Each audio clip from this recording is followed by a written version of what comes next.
Sitshwantsho waphikile wonke amacala abhekane nawo. The allegations against me are denied and I have disclosed to the arresting officer the reasons for my said denial.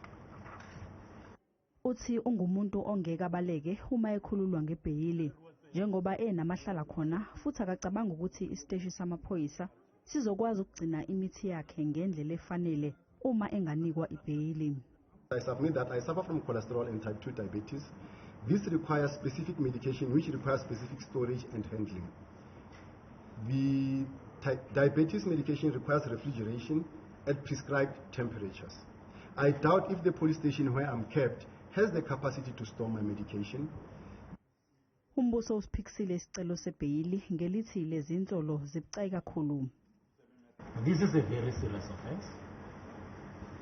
The state is going to indicate to this court that accused before this court is a flight risk.